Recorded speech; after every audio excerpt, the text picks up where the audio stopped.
are red, violets are blue. My name is Lawson, and I'm here for you. Ooh, I really like that sound cue. But if you were here, you'd be cheering too, right? 'Cause I'm an awesome poet, and to really know it, did you catch that? I did it again. But not everyone can be an amazing poet.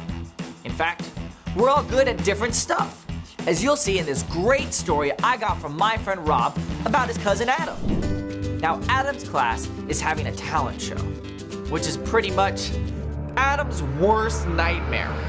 So he asked his mom to tell him what to do, 'cause you're really good at ideas. And Mom is like, maybe your sister can help. Adam's sister Rihanna is crazy talented. She's a straight A student and captain of the basketball team, plus she's harnessed the power of nuclear fission. Adam asks, what talent can I do? So, Rihanna shows him how to spin a basketball on her finger. But when Adam tries, well, it doesn't go so well. Rihanna says, don't worry, it takes lots of practice. And Adam says, that's okay. You're a great teacher. And then he goes to find his brother Jaden. Jaden is also pretty talented. He plays 3 instruments and just published a novel called Peace and War. Jaden says that Adam could learn to play 3 blind mice on the harmonica for the talent show. So Adam gives it a go.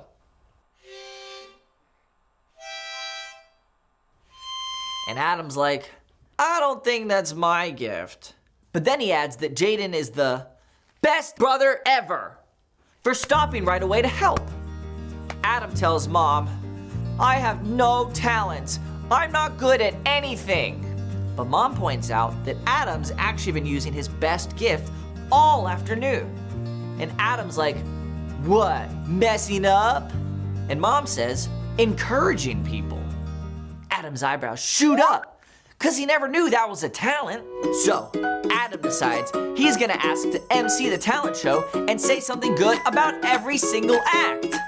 Let's hear it for Rod! Doesn't he have an incredible voice? I'm gonna be laughing for days after all of those great jokes from Noah! And when Adam finishes, he gets the biggest applause of the day! So kids, never try nuclear fission at home.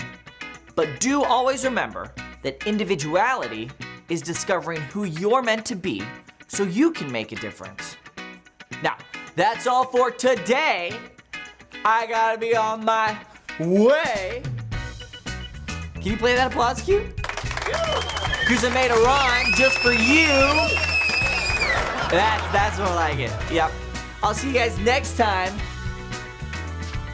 I'm gonna eat a lime, and it's gonna be really fine. Yeah.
thank you 'cause everything you made is so beautiful. Every single star and every beat of my heart, and it's beautiful. I just wanna thank you 'cause everything you made is so beautiful. Every single star and every beat of my heart, and it's beautiful.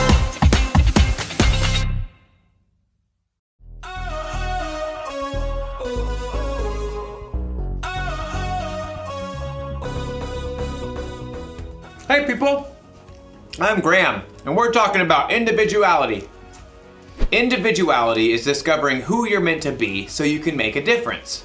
I know, I haven't had lunch yet and I'm already eating candy. I can make decisions like this. You can too, when you're older. Don't you just hate it when someone tells you to wait until you're older? I mean, it's not like you're a baby. You're not age 0. Of course not. And you know what? You use your head.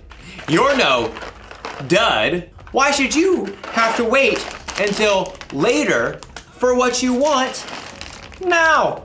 There's got to be a better way.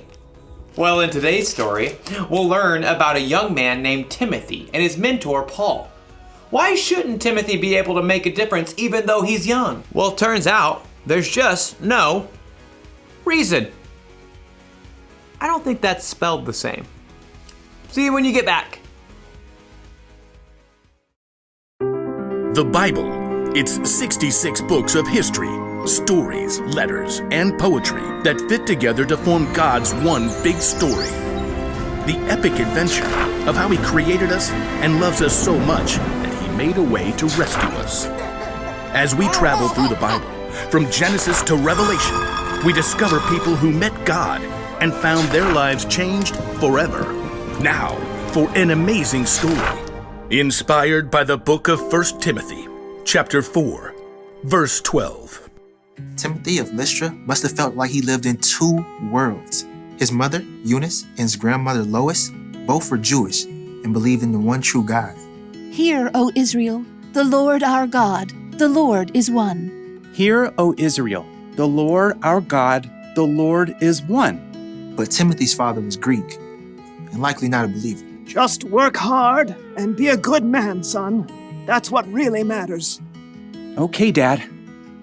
One day, two men arrived in Lystra. Timothy may have heard them speaking in the center of town. Jesus is the Christ, the Son of the living God. You can turn to Him now. One of the two men even healed a man who had never been able to walk. The crowd was amazed.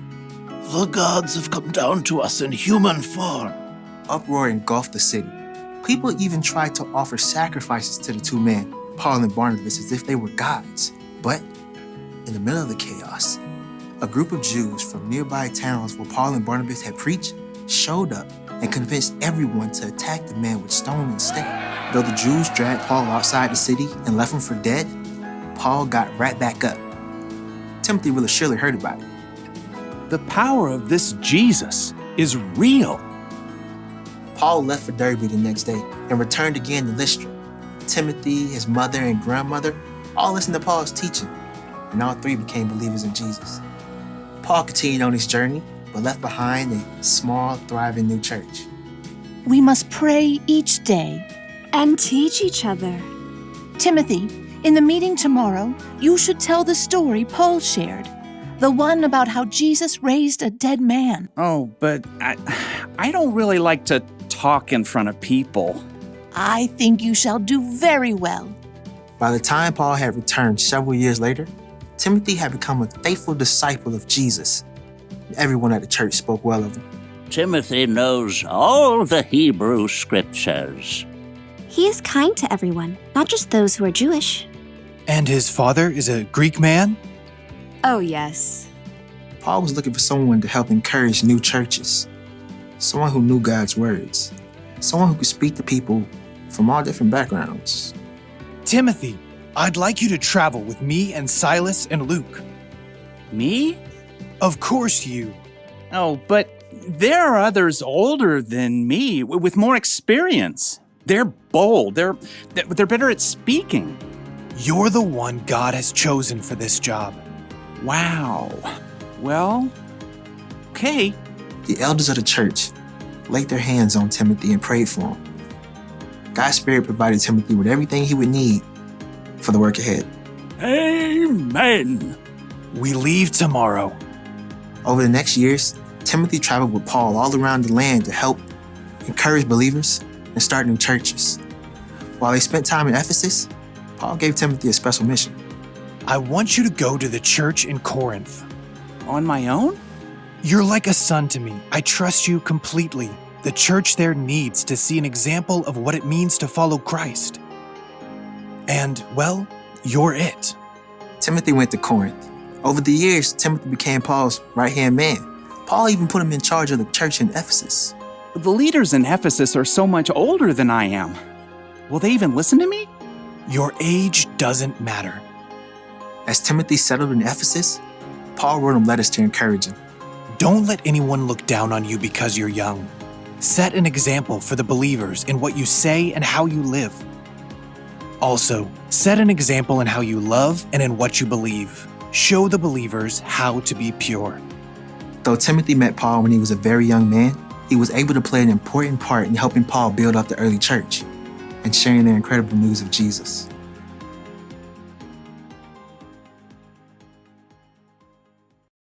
When Timothy was still a young man, the Apostle Paul wrote him a letter. In the letter, Paul wrote, "Don't let anyone look down on you because you are young. Set an example for the believers in what you say and in how you live." You know what that means? You don't have to wait until you're older to make a difference. You could be an example for other people right now by how you live your life. When a friend is feeling down, you can help them find joy. You can make peace when you see two people fighting, and you can tell them to stop. By spreading God's love to the people around you, you can actually point others to Jesus. He's a real lifesaver. So here's the one thing to remember today. You can make a difference right now. Whether you're a junior or as old as 100, you can choose to be an example and make a difference, no matter what. Now, to eat all this candy. Not really. I'm no dud either. I'll see you next time.